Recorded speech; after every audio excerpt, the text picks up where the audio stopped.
ఉదయకాల సమయంలో 4212వ రోజు దేవుని సేవకులు మత్తయ్య గారు వాక్య పరిచయం చేయవలసి ఉంటుండగా జఫన్య గారు దేవుడు నియమించిన గాయకులు.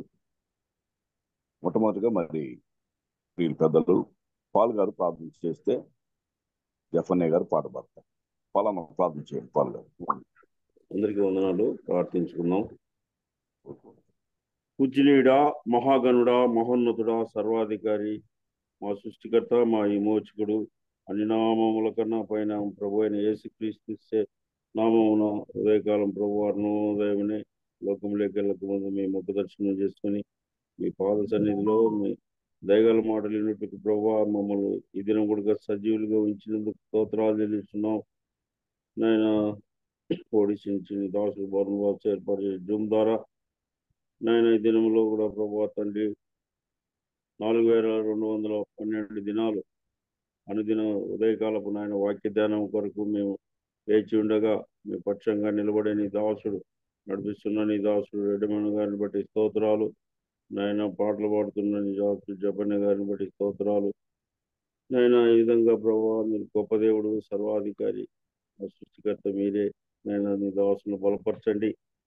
గత నెల ఏప్రిల్ నాయన అతన్ని 12వ తారీఖు నడిపించిన వారు రెడ్డెప్పన్న గారు, నాయన అదేవిధంగా నా పాట పాడు జపన్య గారు, నాయన తల్లి ఈ విధంగా మత్తయ్య గారిని నాయన బలపరిచి నాయన తిమోతి పత్రిక 2వ అధ్యాయం నాయన సంపూర్ణ భక్తి మాన్యత గల మనుషులందరి కొరకు అంశం పైన దాసుని మాట్లాడి తిరిగి నాయన మధ్యకు నాయన ఈ రోజు కూడా నీ దాసుని నేర్పించినారు. స్తోత్రాలు. సోమవారం ఆది కాండం నాయన వరుస ధ్యానాలు 118 వారాలు ప్రభావ నడిపిస్తున్నాడు నీ దాసుడు ప్రభావ. ఈ విధంగా ప్రభావ మీ దాసుని ఏ విధంగా వాడుకుంటున్న విధానం బట్టి స్తోత్రాలు చెల్లిస్తున్నాం. ఇప్పుడు నాయన పాటలు పాడుతుండగా మీరే కృప చూపండి. నాయన వాక్యం ద్వారా మేము హెచ్చరికలు దిద్దుబాటు దయచేయండి ప్రభువా. తండ్రి చేరొచ్చిన పిల్లలందరినీ బట్టి స్తోత్రాలు చెల్లిస్తున్నాం. నాయన తండ్రి ఎన్నో మేలు చేస్తున్నారు ప్రభావ. ఈ విధంగా మా గృహాల్లోకి అరుణోదయం లోకమంతా నిద్రిస్తుండగా ప్రభావ అరుణోదయమనే ప్రభావ మీ దయగల మాటలు ఆత్మీయంగా బలపడటకు మాకు ఇచ్చిన భాగ్యం కొరకై స్తోత్రాలు. ఆయన చేసిన మేలు బట్టి స్తోత్రాలు. ఈరోజు ప్రభువ కస్వలాల్లో ప్రభువ తండ్రి దాసుడు ప్రకాష్ రాజు గారు ప్రభువ తండ్రి ఈరోజు రేపు స్పెషల్ మీటింగ్ లో ఈ దాసుడు ఆయన 10 గంటల నుంచి మాట్లాడుతున్నందుకు మీరే కృప చూపండి. ఈ విధంగా ప్రభు ఆయా ప్రాంతాల్లో జరిగే సేవలు మీరే తోడుగా ఉన్నాయినా ఈరోజు ఈ దినం మాకు ఇచ్చినందుకు స్తోత్రాలు చేస్తున్నాం. మా కొరకై ప్రాణం పెట్టి మా కొరకై తిరిగి లేచింది తిరిగి రానందుకు స్తోత్రాలు తెలుసు. మా రక్షకుడు మా విమోచకుడు సజీవుడైన యేసయ్య అతి శ్రేష్టమైన నామమున ప్రార్థించేడుకుంటున్నాం తండ్రి. ఆమేన్. ఆమేన్. మంచిదన్న పాల్ గారు వందనాలు. జఫన్య గారు తెలంగాణ నుంచి కీర్తన పాడి వినిపిస్తారు.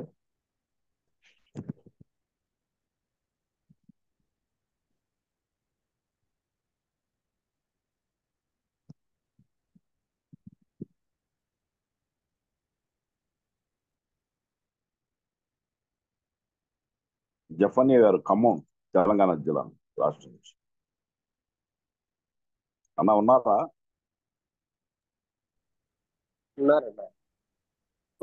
ఉన్నారు. ఓకే రైట్ రండి.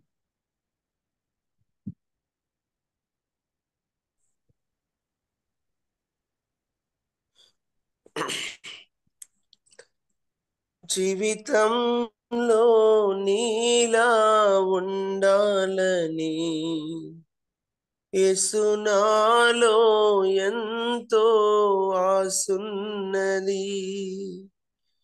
జీవితంలో నీలా ఉండాలని యేసు నాలో ఎంతో ఆసున్నది. తీర్చవానా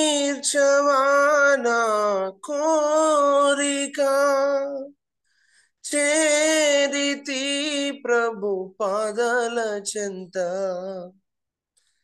తీర్చవానా కోరిక చేరితి ప్రభు పాదల చెంత. జీవితంలో నీలా ఉండాలని యేసు నాలో ఎంతో ఆసున్నది. కూర్చుండుటలో నిలుచుండుటలో మాట్లాడుటలో ప్రేమించుటలో కూర్చుండుటలో నిలుచుండుటలో మాట్లాడుటలో ప్రేమించుటలో నీలానే నడవాలని నీ చిత్తం నెరవేర్చాలని నీలాగే నడవాలని నీ చిత్తం నెరవేర్చాలని నీలాగే నడచి నీ చిత్తం నెరవేర్చి నీ దరికి చేరాలని నీలాగే నడచి నీ చిత్తం నెరవేర్చి నీ దరికి చేరాలని తీర్చవా నా కోరిక చేరితి ప్రభు పాదల చెంత తీర్చవా నా కోరిక చేరితి ప్రభు పాదల చెంత జీవితంలో నీలా ఉండాలని యేసు నాలో ఎంతో ఆసున్నది. పరిశుద్ధతలో ప్రార్థించుటలో ఉపవాసములో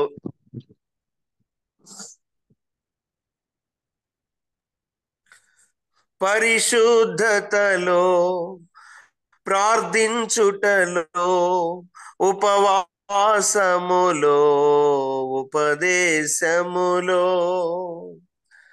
నీలాగే బ్రతకాలని నీ చిత్తం నెరవేర్చాలని నీలాగే బ్రతకాలని నీ చిత్తం నెరవేర్చాలని నీలాగే బ్రతికి నీ చిత్తం నెరవేర్చి నీ దరికి చేరాలని నీలాగే బ్రతికి నీ చిత్తం నెరవేర్చి నీ దరికి చేరాలని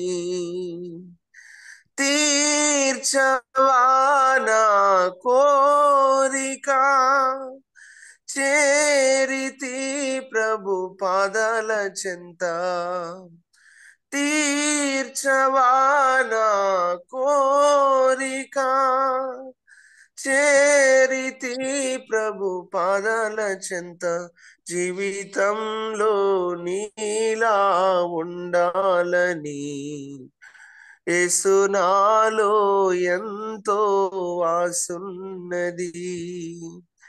జీవితంలో నీలా ఉండాలని యేసు నాలో ఎంతో ఆసున్నది.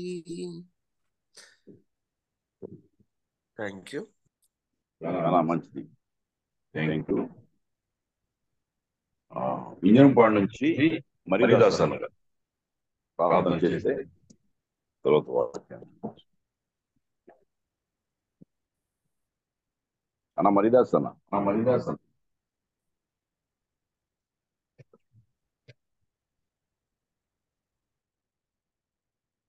అన్నా మరిదాస్ గారు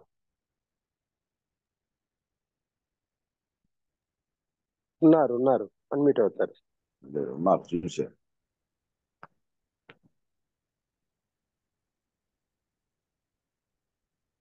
మర్యాదాసన ప్రార్థన చేయండి, అన్మిట్ అయ్యి.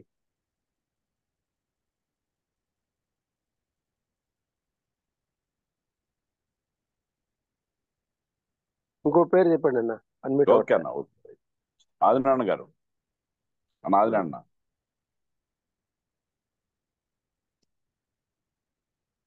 పరిశుద్ధుడైన మా దేవ, పూజ్యునిడా, కరుణా సంపన్నుడా, అద్భుతకరుడా, ఆశ్చర్యకరుడా, ఆలోచనకర్త, మీకు స్తోత్రాలు. మరి ఒక నూతన దినాన్ని మాకు అనుగ్రహించి వేకువజామునే మీ పదాల చెంతకు వచ్చి ఇంతవరకు ప్రభావ తండ్రి నాన్న పూజుకునే దానికి, మిమ్మల్ని గానం చేసేదానికి ఇచ్చిన మంచి తరుణాన్ని బట్టి మీకు వందనాలైన స్తోత్రాలు.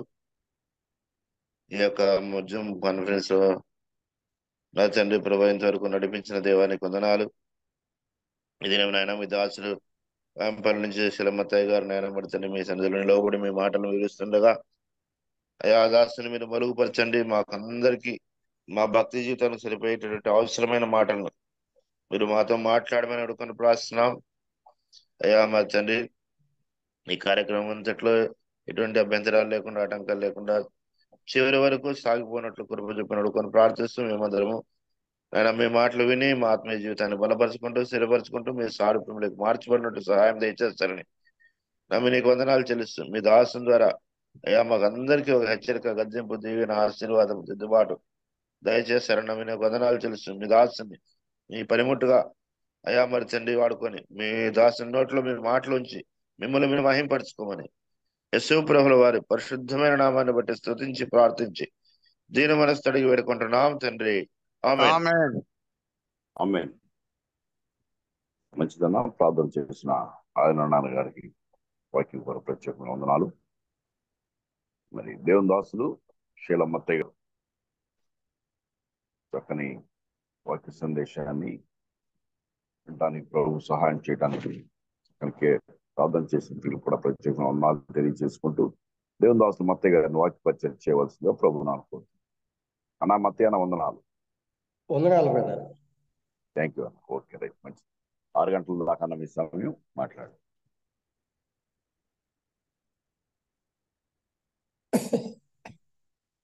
థ్యాంక్ యూ అన్న. ఓకే, మంచిది. వందనాలు. మాట్లాడు.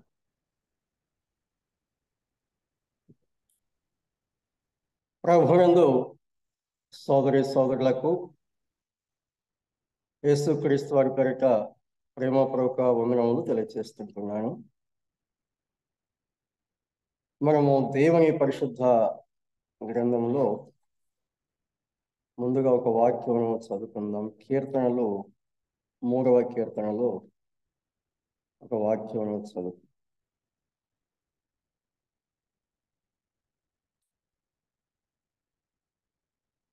మూడవ కీర్తన 5వ వాక్యం చదువుకుందాం. లేక పూర్తిగా చదువుతాను. యెహోవా నన్ను బాధించువారు ఎంతో విస్తరించున్నారు, నా మీదికి లేచువారు అనేకులు. దేవుని వలన అతనికి రక్షణ ఏమీ దొరకదని నన్ను గూర్చి చెప్పువారు అనేకులు. యెహోవా నీవే నాకు క్షేమముగాను, నీవే నాకు అతిశయాస్పదముగాను, నా తల ఎత్తువారుగాను ఉన్నావు. ఎలుగెత్తి నేను యెహోవాకు మొరపెట్టినప్పుడు ఆయన తన పరిశుద్ధ పర్వతం నుండి నాకు ఉత్తరమిచ్చును. యెహోవా నాకు ఆధారము కావున నేను పండుకొని నిద్రపోయి మేలుకు. 10,000 మంది దండెత్తి నా మీదకి వచ్చి మోహరించినను నేను భయపడను. యెహోవా లెమ్ము, నా దేవా నన్ను రక్షింపుము. నా శత్రువులందరినీ దౌర ఎముక మీద కొట్టువారు నీవే, దుష్టుల పళ్ళు విరగొట్టువారు నీవే. రక్షణ యెహోవాది, నీ ప్రజల మీదకి నీ ఆశీర్వాదము వచ్చుగాక. 5వ వాక్యము మళ్ళీ చదువుతున్నాను. యెహోవా నాకు ఆధారము కావున నేను పండుకొని నిద్రపోయి మేలుకున్నాను. ప్రభునందు సోదరి సోదరులారా, దేవుని పరిశుద్ధ గ్రంథంలో మనం చదువుకున్నటువంటి ఈ వాక్య భాగంలో దావీదు పలికిన మాటలు మనం చూస్తాం. సందర్భంలో ఒకసారి మనం ఆలోచన చేసినప్పుడు ఇది చాలా భయంకరమైనటువంటి సన్నివేశం. స్వంత కుమారుడు, తన గర్భవాసంలో పుట్టిన కుమారుడు అబ్షాలోము రాజ్యాకాంక్ష చేత ప్రజలను మోసపూరితంగా తన వైపు తిప్పుకున్నాడు. దావీదును చంపడానికి కూడా అబ్షాలోము వెనుకంజ వేయలేదు. రాజ్యాకాంక్ష అనేది ఎలాగుంటుంది అనే దానికి ఒక మచ్చుతురక అబ్షాలోము జీవితం. చాలా మంది జీవితాలను మనం చూడవచ్చు. అధికార కాంక్ష, రాజ్యకాంక్ష అనేది చాలా భయంకరమైనది. ఇది లూసిఫర్ నుండి కూడా మనం తీసుకోవచ్చు. దేవుణ్ణి లేకుండా చేయాలి, సృష్టికర్తని లేకుండా చేయాలి. అక్కడ ప్రారంభించి మానవ చరిత్రలో ఈ అధికార కాంక్ష చేత అనేక మంది చేసినటువంటి దుష్కార్యాలు బైబిల్లో మనం చూడవచ్చు, మానవ చరిత్రలో చూడవచ్చు. దావీదు జీవితంలో ఇటువంటి దుర్భరమైనటువంటి పరిస్థితి ఎదుర్కోవాల్సి వచ్చింది. స్వంత కుమారుడే తండ్రిని చంపాలి అని ఒక మోసపూరితమైనటువంటి కార్యానికి తెరతీశాడు. దానికి అనేక మంది వంత పాడినట్లుగా చూస్తారు. ఆ సందర్భంలో దావీదు పారిపోయాడు. అరణ్యంలో తలదాచుకోవాల్సి వచ్చింది. పారిపోతున్న సందర్భంలో కాళ్ళకు చెప్పులు కూడా లేవు. దేశానికి రాజుగా ఉన్నవాడు అంతఃపురంలో నివసించేవాడు పాదాలకు చెప్పులు లేకుండా ఖాళీ నడకన వెళ్ళవలసి వచ్చింది అంటే ఎంత దుర్భరమైనటువంటి పరిస్థితి. ఇలాంటి పరిస్థితుల్లో దావీదు ఈ కీర్తన రాశాడు. దావీదు యొక్క విశ్వాసం, దావీదు యొక్క నిరీక్షణ, దావీదు యొక్క ధైర్యము ఈ కీర్తనలో మనకు కనిపిస్తాయి.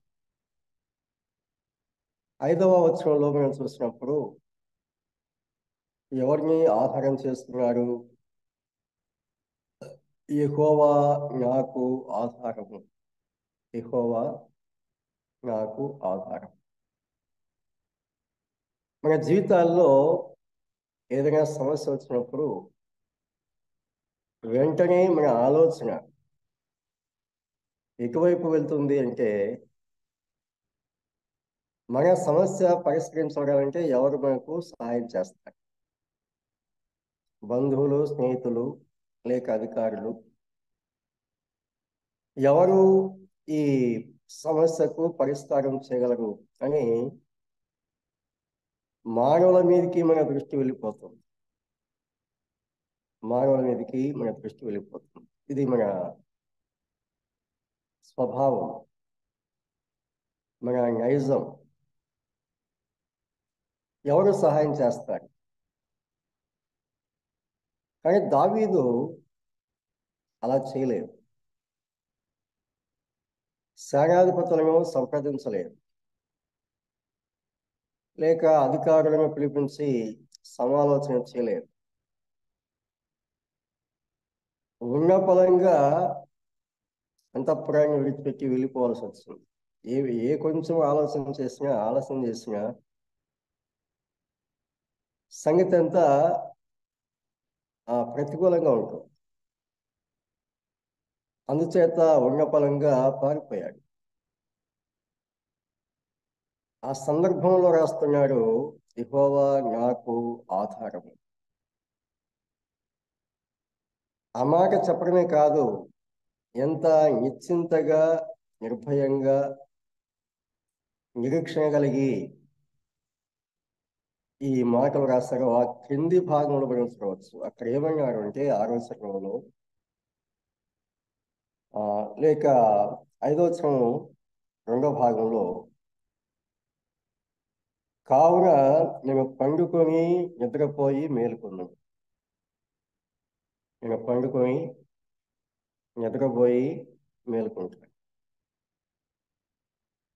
అలాంటి పరిస్థితుల్లో మనం విశ్రాంతి తీసుకోగలమా? నిశ్చింతగా నిద్రపోగలమా? తిరిగి క్షేమకరంగా లేస్తాను అనే ఒక విశ్వాసము, నిరీక్షణ, ధైర్యం కలిగి ఉంటామా? ఎప్పుడు వస్తారో, ఎలాగొస్తారో, ఎలా దాడి చేస్తారో, ఎలా హతమారుస్తారో ఆ భయం చేత నిద్రపట్టం. చిన్న చిన్న విషయాలకే మనకు నిద్రపట్టదు. ఏమవుతుందో ఏమవుతుందో ఏమవుతుందో. కానీ దావీదు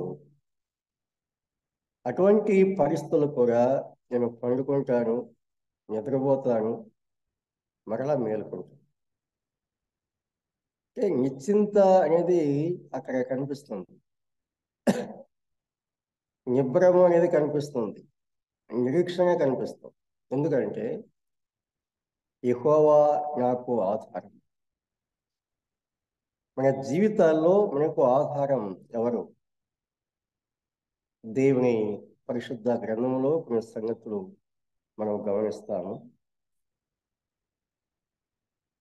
తిమోతి పత్రిక 6వ అధ్యాయము 13లో పౌలు ఈ రీతిగా తెలియజేస్తాడు, జీవాధారకుడు దేవుడు ఏమై ఉన్నాడు మనం చూసినప్పుడు జీవాధారకుడు. మన జీవానికి ఆధారం ఎవరు? మన జీవానికి ఆధారం ఎవరు? మనకు జీవం ఇచ్చిన వాడు ఎవరు? ఈ జీవమును కొనసాగింపచేసేది ఎవరు అనే సంగతి మనం ఆలోచన చేసినప్పుడు దేవుడే మన జీవం, మన జీవానికి ఆధారం దేవుడే. దేవుని యొక్క గ్రంథంలో చాలా తేటగా చెప్పారు, జీవాధారకుడైన దేవుడు అనే మాట అక్కడ చూస్తాం. సమస్తమునకు జీవాధారకుడైన దేవుడు, సమస్తమునకు జీవాధారకుడైన దేవుడు. అపోస్తలుల కార్యాలు 17వ అధ్యాయంలో కూడా ఈ సంగతి మనం చూస్తాం. పౌలు చెప్తున్నాడు, ఆయన అందరికీ జీవమును ఊపిరిని దయచేసేవాడు. అందరికీ జీవమును ఊపిరిని దయచేసేవాడు. కొలసే పత్రిక 3వ అధ్యాయంలో మనం చూస్తే, మీ జీవము క్రీస్తు యేసుతో కూడా దాచబడి ఉన్నది అని చెప్పాడు. మీ జీవము క్రీస్తు యేసునందు దేవుని యొద్ద దాచబడి ఉన్నది. మన జీవానికి ఆధారం దేవుడే, మన జీవానికి భద్రత దేవుడే. నిత్య జీవము మనకు దయచేస్తున్నాడు అనే సంగతిని మనం దేవుని యొక్క వాక్యంలో చూస్తాం. ఆ తర్వాత రెండవదిగా మనం చూసినప్పుడు కీర్తనలో 118వ కీర్తన 14లో రక్షణాధారం అన్నాడు. రక్షణ ఆధారం యేసుక్రీస్తు ప్రభు మన రక్షణకు మూలాధారం. శిక్షకు లోనే ఉన్న మనలను ఆయన విడిపించున్నారు అనే సంగతులు మనం చూస్తాం. యోహాను సువార్త 5వ అధ్యాయం 24 మనం గమనించినట్లుగా,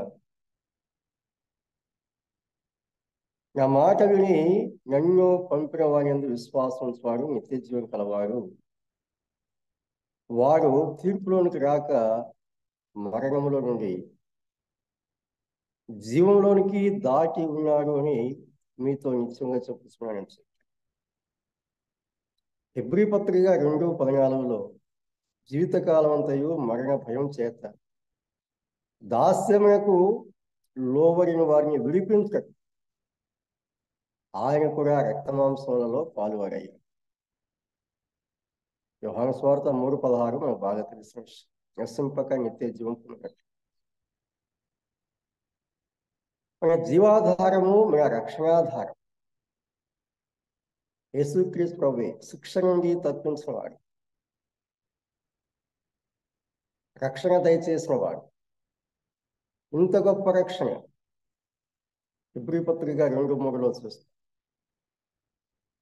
ఇంత గొప్ప రక్షణ నిర్లక్ష్యం చేస్తే ఎలా తప్పించు? 5వ అధ్యాయం 9 మనం చూసినప్పుడు నిత్య రక్షణ అన్నాడు. నిత్య రక్షణ. కాబట్టి ప్రభునందు సోదరి సోదరులారా, యేసుక్రీస్తు ప్రభువులో మనకు లభించిన గొప్ప రక్షణ, నిత్య రక్షణ. మన రక్షణకు ప్రభే ఆధారం. కీర్తనలో 4వ కీర్తన 1వ వాక్యంలో మనం చూసినప్పుడు, నా నీతికి ఆధారము దేవా అని కీర్తనాకారుడు చెప్పిన సంగతులు మనం చూస్తాం. నా నీతికి ఆధారం. యేసుక్రీస్తునందు విశ్వాసం మనకు మన జీవితాలు ఎలాగున్నదనే సంగతి మనం చూడవచ్చు.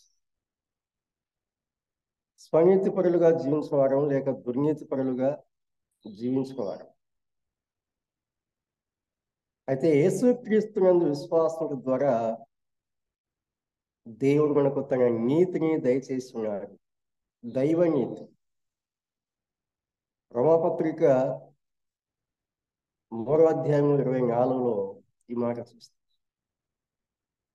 క్రీస్తు యేసునందలి విమోచన ద్వారా ఉచితంగా నీతివంతులని తీర్చబడుతున్నారు. క్రీస్తు యేసునందు విశ్వాసం ద్వారా, క్రీస్తు యేసునందలి విమోచన ద్వారా ఉచితంగా నీతివంతులని తీర్చవచ్చు. దైవనీతి పొందిన వారు. మన నీతికి ఆధారం దేవుడే. స్వభావసిద్ధంగా మనము నీతి లేని వారు, దుర్నీతి పరులం. కానీ యేసుక్రీస్తు నుండి విశ్వాసం ద్వారా దేవుడు తన నీతిని మనకు ప్రసాదించాడు.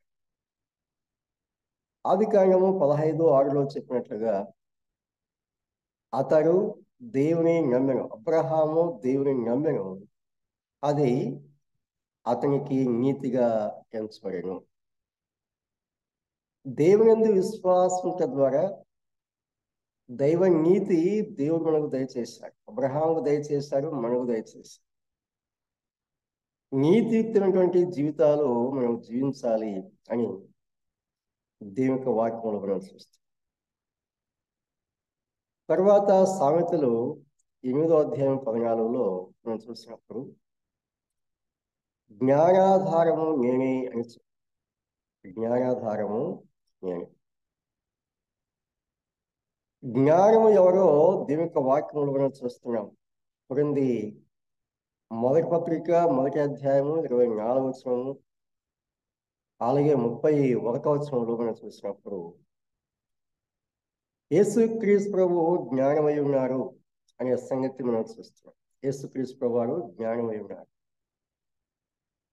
మన జ్ఞానానికి ఆధారం ఎవరు అనే సంగతి మనం చూసినప్పుడు, లేక ఆలోచించినప్పుడు, మన జ్ఞానానికి మూలాధారము దేవుడి.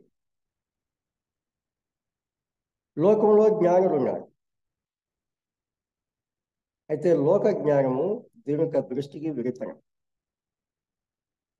లోకము తన జ్ఞానం చేత దేవుని ఎరుగకుండా ఉన్నది అని వాక్యంలో చూస్తుంది. అంటే లోక జ్ఞానం ఏం చేస్తుందంటే దేవునికి దూరం చేస్తుంది. నేను జ్ఞానం గలవాడను. నేటి సమాజంలో మనం చూస్తే కొద్దిగా విద్యాభ్యాసం చేసిన వారు ఏమంటున్నారు? దేవుడు లేడు అని వాదిస్తున్నాడు. దేవుడు లేడు. ఈ వాదన ఎంత అజ్ఞానంతో కూడినది అంటే, తల్లి తండ్రి లేకుండానే నేను ఉనికి కలిగి ఉన్నాను అని చెప్పడంతో సమానం. తల్లి తండ్రి లేకుండా ఉనికి లేక ఒక మానవుడు ఎలా వస్తాడు? అది సాధ్యం కాదు. ప్రకృతి పరంగా ఇది సాధ్యమయ్యే పని కాదు. ఈ దేవుడు లేడు అని వాదించే వారికి ఎంతో కాలంగా ఒక ప్రశ్న వేస్తున్నారు అనుభవజ్ఞులైన దేవుని సేవకులు. లేక శాస్త్రవేత్తలు కూడా ప్రశ్నిస్తున్నారు. ఈ శాస్త్రవేత్తల్లో 2 గుంపులు ఉన్నారు. కొంతమంది ఏమో దేవుడు ఉన్నాడు అని నమ్మేవారు ఉన్నారు శాస్త్రవేత్తలు. కొంతమంది దేవుడు లేడు అని వాదించేవారు ఉన్నారు. నాస్తిక సమాజానికి చెందిన లేక హేతువాదం. ఈ హేతువాదులకు లేకపోతే నాస్తికులకు దేవుని సేవకులు లేకపోతే దేవుడు ఉన్నాడు అని నమ్మే శాస్త్రవేత్తలు ప్రశ్న ఏంటంటే, విస్ఫోటనము జరిగిన కారణం చేత ఈ విశ్వము ఏర్పడిందని చెప్తున్నారు కదా నాస్తిక్. ఈ విస్ఫోటనానికి ముందుగా ఒక పదార్థం ఉన్నదని చెప్తున్నారు కదా సైన్స్ ప్రకారం. ఒక పదార్థం ఉన్నది అని భావిస్తున్నారు. ఎవరు చూడలేదు, వారి భావన. ఒక పదార్థం ఉన్నది, విస్ఫోటనం జరిగింది, అందువల్ల ఆ పదార్థం ముక్కలుగా విడిపోయి ఈ విశ్వం ఏర్పడింది అనేది వారి యొక్క వాదన. సరే, ఒక నిమిషము వారి మాట అంగీకరిద్దాం. ఈ విస్ఫోటనానికి ముందుగా ఉన్నటువంటి ఆ పదార్థం ఎక్కడి నుంచి వచ్చింది అంటే ఎవరు చెప్పారు? వందల సంవత్సరాలుగా ఈ ప్రశ్న వారి ఎదుట ఉన్నది. రే బాబు, సరే మీ మాట ఒప్పుకుందాము, కొద్దిసేపు ఆగండి. విస్ఫోటనానికి ముందుగా ఈ పదార్థం ఎక్కడి నుంచి వచ్చిందో చెప్పండి అంటే ఎవరు నోరెత్తారు? ఇది చెప్పిన వాడు అది చెప్పాలి కదా. అది చెప్పాడు, ఆ మూలం చెప్పాడు, దాన్ని వదిలేస్తాడు. దాన్ని వదిలేసి మిగిలిన సంగతులు ఆలోచిస్తాడు. ఇంకా ఏం అర్థమవుతుంది? ఏం అర్థం? అదే అజ్ఞానం. జ్ఞానులము అని చెప్పుకునే అజ్ఞానం. జ్ఞానులు అని చెప్పవచ్చు బుద్ధిహీనులైరి అని వాక్యమే చెప్తారు. చెప్పుకోవడానికి జ్ఞానులు అని చెప్పుకుంటున్నారు, కానీ వారు బుద్ధిహీనులు.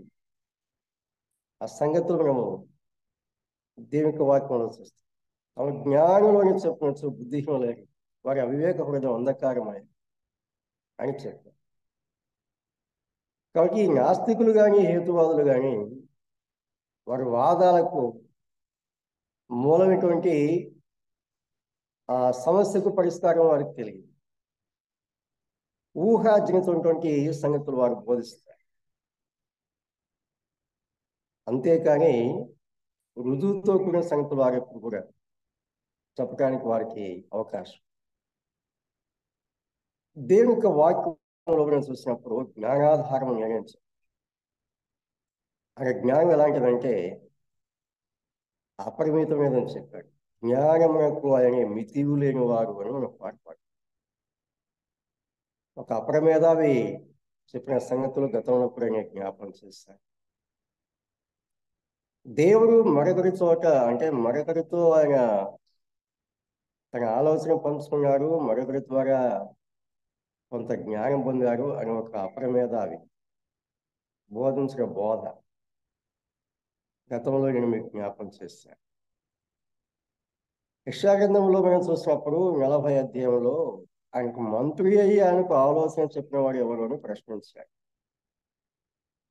ఆయనకు మంత్రి అయి ఆలోచన చెప్పిన వాడు ఎవరు? 18వ వచనంలో 25వ వచనంలో ఆ సంగతులు చూస్తాం. ఎవరి యొద్ద ఆయన ఆలోచన అడిగాను? దేవునికి ఆలోచన చెప్పేవాడు ఉన్నారా? దేవుడు అనంత జ్ఞాని, సర్వజ్ఞాని. ఆయన జ్ఞానానికి మితి లేదు అన్నారు. ఒక లిమిట్ అంటూ లేదు. అపరిమితమైన జ్ఞానం గలవాడు. అటువంటి జ్ఞానికి మరొకరి దగ్గర సలహా తీసుకోవాల్సినటువంటి గత్యంతరం ఏమున్నది? ఆయన అలాంటి జ్ఞాని ఎవరున్నారు? లేక ఆయనకు మించిన జ్ఞాని ఎవరున్నారు? ఎవరు లేరు. అందుకే దేవుని యొక్క వాక్యంలో దేవుడు తెలియపరుస్తున్నాడు, జ్ఞానాధారం నేనే అని దేవుడు తెలియజేస్తాడు. జ్ఞానాధారం నేనే. ఈ సంగతులు మేము దేవుని యొక్క వాక్యంలో చూస్తాం. 62వ కీర్తన 7వ వాక్యంలో మనం చూస్తే మహిమకు ఆధారం అన్నాడు. మన మహిమకు ఆధారము దేవుడే. ఈ సంగతులు మనం దేవుని యొక్క వాక్యంలో చూస్తాం. నా రక్షణకు, నా మహిమకు దేవుడే ఆధారం. కొన్ని సంగతులు దేవుని యొక్క వాక్యంలో నుండి మనం గమనిస్తవచ్చు. జీవాధారం ఆయనే, రక్షణాధారము ఆయనే, మన నీతికి ఆధారము ఆయనే, జ్ఞానాధారము ఆయనే. ఇలాగ అనేక సంగతులు మనం దేవుని యొక్క వాక్యంలో గమనిస్తున్నాం. మహిమాధారము ఆయన. మనము ఎవరిని ఆధారం చేసుకున్నాం అనేది ఇక్కడ ప్రశ్న. మనం ముందుగా ఆలోచన చేస్తాం. ఏదైనా సమస్య వస్తే మన మనస్సు మనుషుల మీదకి వెళ్ళిపోతుంది. కానీ దేవుని వాక్యం చెప్తుంది సమస్తానికి ఆధారం దేవుడే. దావీదు అంటారు, నా ఆధారము దేవుడే, యెహోవా నాకు ఆధారం. భయంకరమైనటువంటి పరిస్థితుల్లో దావీదు ఎవరిని తనకు ఆధారంగా చేస్తుంది? ఆ సంగతి మనం చూస్తాం. సామెతలు 3వ అధ్యాయంలో మనం గమనించినప్పుడు అక్కడ ఏం చెప్పాడంటే, నీ స్వబుద్ధిని ఆధారము చేసుకోవద్దు.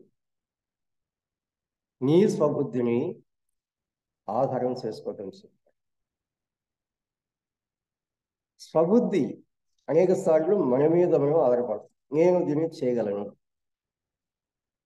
లేక నేను ఈ సమస్యను పరిష్కరించుకోగలను. కొన్నిసార్లు దేవుని ఆధారం చేసుకోకుండా సమస్య పరిష్కారానికి పూనుకొని సమస్య మరింత జటిలం చేస్తున్న వాళ్ళు చాలా మంది ఉంటారు. ప్రత్యేకించి కుటుంబ విషయాల్లో చిన్న చిన్న విషయాలకే మాట పట్టింపులతో కుటుంబాలు సర్వనాశనం చేస్తున్న వాళ్ళు కూడా ఉంటారు. ఈ లాయర్స్ కొన్నిసార్లు చెప్పే సంగతి ఏంటంటే, మా దగ్గరికి వచ్చే క్లయింట్స్ అసలు వాడు విడిపోవడానికి న్యాయబద్ధమైనటువంటి సహేతుకమైనటువంటి కారణాలు ఏమి ఉండవు. చాలా మంది విషయాలు చిన్న చిన్న విషయాలకి వాడు చెప్పే విషయాలు వింటే అసలు ఏం చేయాలో కూడా అర్థం కాని పరిస్థితి మేము ఎదుర్కోవాల్సి వస్తుంది. విస్మయానికి మేము లోనవుతుంది. అతి చిన్న విషయాలు మాట మాట పెరిగి పట్టింపులకు పోయి కుటుంబాలను నాశనం చేస్తుంది. ఎందుకు ఇలాంటి పరిస్థితి మానవులు ఎదుర్కోవాల్సి వస్తుందంటే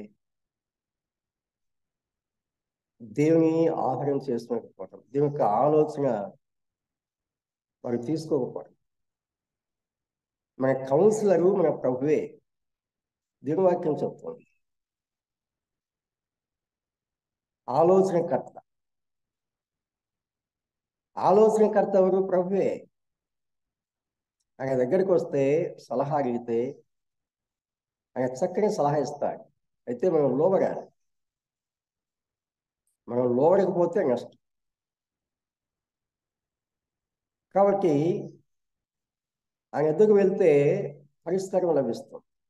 జ్ఞానాధారం ఆయనే కదా, ఆయన సంగతి తెలియచేస్తాం. కాబట్టి ప్రతి సమస్యకు పరిష్కారం దేవుడే. దావీదు యొక్క జీవితంలో మనం ముందుగా ఆలోచన చేశాం. భయంకరమైన సన్నివేశం. స్వబుద్ధిని ఆధారం చేసుకోలేదు. సేనాధిపతులను, అధికారులను పిలిచి సమాలోచన చేయలేదు. ఏం చేద్దామని ఆలోచించి ఒక పాటుగా పారిపోయాడు. ప్రమాదాన్ని పసిగట్టి పారిపోయాడు. మనం పారిపోయాడు, వాస్తవమే. పరాక్రమశాలి, యుద్ధశాలి, విజయం పొందినవాడు యుద్ధాలు. ఎదురెళ్ళి యుద్ధం చేయలేరా? చేయగలరు, కానీ పారిపోయాడు. కొన్నిసార్లు పారిపోవాల్సి వస్తాం. అంత మాత్రం చేత ఓడిపోయామని కాదు, అంత మాత్రం చేత ఓడిపోయామని కాదు. ప్రభు యొక్క ఆలోచన ప్రకారం సాగిపోవడం, ప్రభు ద్వారా విజయం సాధించడం, అది దావీదు నేర్చుకున్నాడు.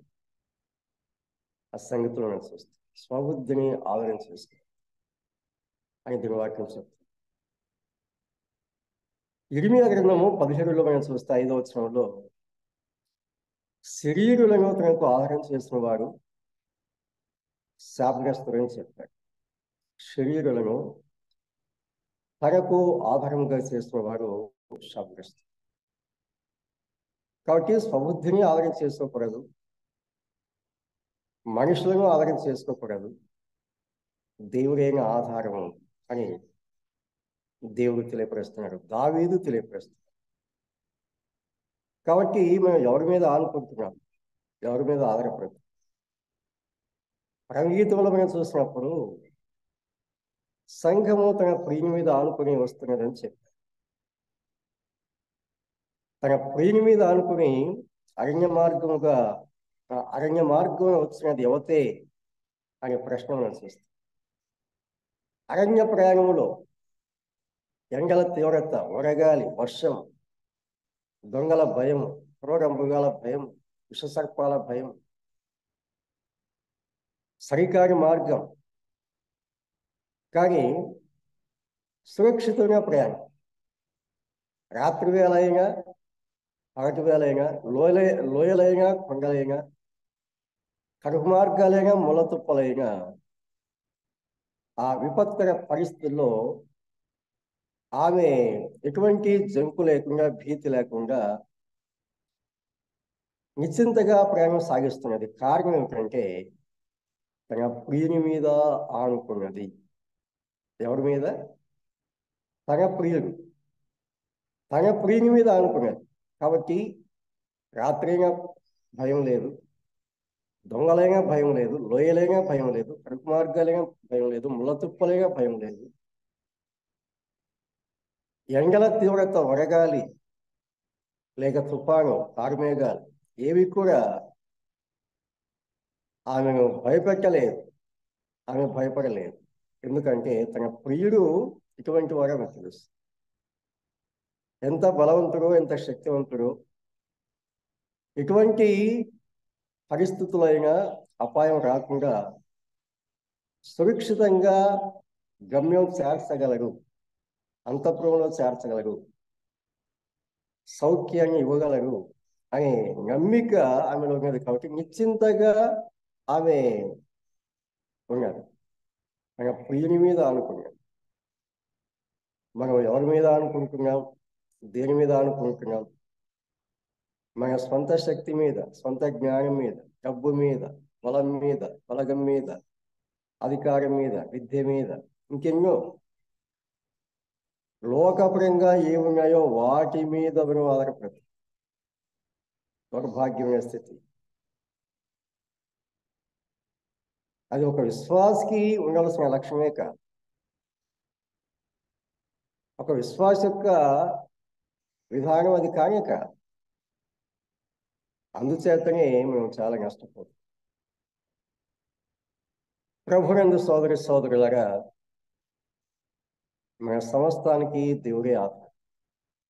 ఇవే నా ఆధారం అని ప్రభువును ఆశ్రయిస్తే, ఆనుకుంటే, ఆధారపడితే ఆయన క్షేమం కలిగిస్తుంది.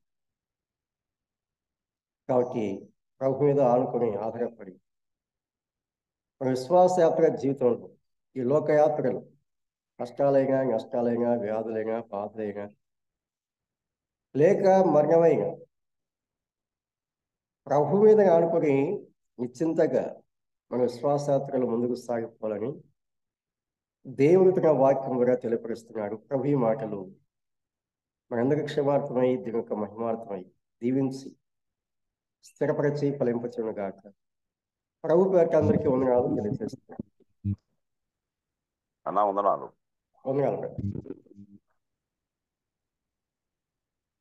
మంచిది. చక్కని వాక్యాన్ని వివరించిన వీళ్ళు మత్తయ్య గారికి ప్రత్యేకమైన తెలియజేసుకుంటున్నాం. Thank you. ప్రార్థన చేసి కూడికను ముగించవలసిందిగా కోరుతున్నాం. ప్రేరేపించబడి ముగింపు ప్రార్థన.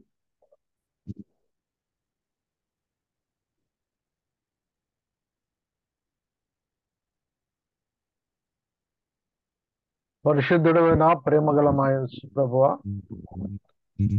ఈ పవిత్రమైన ఘనమైన నామమునకు వందనాలు, స్తుతులు, స్తోత్రాలు నాయన. ఈ ఉదయ కాలంలో మమ్మల్ని అందరినీ సజీవులుగా ఉంచి మీ పాసనలో కొంతసేపు మీతో గడపటానికి కృప చూపారు. మీకు స్తోత్రాలు. ఈ దినమున సుదినముగా మా జీవితాల్లో అలంకరించినందున మీకు స్తోత్రాలు తండ్రి. ఉదయమనే మీ దాసుని బలపరిచి చక్కని మీ మాటలు మా ముందుకు తీసుకుని వచ్చి మమ్మల్ని విశ్వాసంలోను, నిరీక్షలోను, ధైర్యంలోను నిబ్బరముగా ఉండడానికి పురికొల్పిన విధానాన్ని బట్టి వందనాలు చెల్లిస్తున్నాం. లోకములో ఎంతో మంది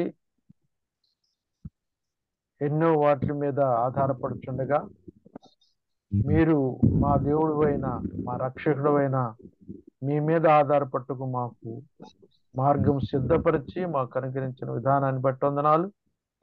మీరు వచ్చే పర్యంతం, మా మరణ పర్యంతము మా రక్షణకు ఆధారమైన, మా జీవమునకు ఆధారమైన, మా నీతికి ఆధారమైన, మా జ్ఞానమునకు ఆధారమైన, మహిమకు ఆధారమైన మిమ్మల్ని ఆనుకొని మీ చిత్తానుసారంగా జీవిస్తూ ముందుకు సాగటానికి సహాయం దయచేయండి ఆయన. ప్రభువా, మా ముందు ఎన్నెన్నో అట్రాక్షన్స్ వస్తున్నప్పుడు, లేక మా అవసరాలను బట్టి, మా పరిస్థితులను బట్టి లోకములో ఉన్న వాటి మీద ఆధారం చేసుకోకుండా మన ప్రియుని మీద ఎలాగైతే ఆనుకొని సురక్షితంగా కాపాడబడినదో అలాగూ మా ప్రియుడైన మీ మీద మేము ఆధారపడి నిశ్చింతగా ముందుకు సాగటానికి కృప చూపమని బ్రతిమలాడుచున్నాం. ఈ కూడికనంతట్లో మీ తోడుగుండి సహాయం చేశారు ప్రభువా. నడిపించున్న రెడ్డిమన్న గారిని బట్టి వందనాలు. వారిని, వారి కుటుంబాన్ని దీవించండి. అలాగే ప్రార్థించిన ఎస్ పాల్ గారిని, పాట పాడిన జఫన్యాన్ గారిని బట్టి, ప్రార్థన చేసిన ఆదినారాయణ గారిని బట్టి వందనాలు చెల్లిస్తున్నాం. ఈ యొక్క కూడికలు ఈ రీతిగా మరి ప్రభా కొన్ని వేల దినాల నుండి 4212వ దినానికి తీసుకుని వచ్చారు. ఇదంతా నడపడానికి బర్నబాస్ గారికి ఇచ్చిన గొప్ప ఆ యొక్క తండ్రి ఒక విధమైన భారము, బాధ్యత తన హృదయం నుంచి ఈ రీతిగా బలపరుస్తున్న విధానాన్ని బట్టి వందనాలు. దినదినము పలు దైవజనుల నుండి మేము ఇస్తుంటున్న వర్తమానం బట్టి వందనాలు. వాటి ద్వారా మా జీవితాలు ప్రభా మరి పురికొల్పబడుచున్నందున మీకు స్తోత్రాలు చెల్లిస్తుంది. ఈ కూడికు హాజరైన ప్రతి కుటుంబాన్ని మీరు దీవించండి, ఆశీర్వదించండి. ఇంతవరకు మీరు చేసిన ప్రతి మేలుకే స్తుతులు చెల్లిస్తూ మరోసారి మీ దాసులైన శీల మత్యాన గారిని మీ చేతులకు అప్పగిస్తుండగా ఇంకను బావుగా వాడుకొని మేము పొందమని, వారిని వారి కుటుంబాన్ని వారి పరిచయం దీవించమని, కూడి వచ్చిన ప్రతి వారిని మరొకసారి మీ చేతులకు అప్పగి కృప చూపమని, నన్నును మీ కృపలో భద్రపరిచి మీ బిడ్డలతో ఇచ్చిన సహవాసాన్ని బట్టి స్తుతులు చెల్లిస్తూ మా ప్రభువును మా రక్షకునైన యేసుక్రీస్తు పరిశుద్ధ నామం స్తోత్రం చెల్లించి వేడుకొని ప్రార్థన చేస్తున్నాం తండ్రి. ఆమేన్. ఆమేన్. ఆమేన్. మంచిదండి దేవదన గారు. వందనాలు. మరి 4212వ రోజు కూడికను జరిగించడానికి దేవుడు ఇచ్చిన అవకాశాన్ని బట్టి ఎంతైనా మరి ప్రార్థన చేసినాం. అలాగూ కీర్తన పాడిన వాక్య పరిచయం దేవుని దాసు మత్తయ్య గారికి అందరికి కూడా ప్రత్యేకమైన వందనాలు తెలియజేసుకుంటూ తిరగ మరలా బన్బాస్ గారికి కార్యక్రమాన్ని అప్పగిస్తాం.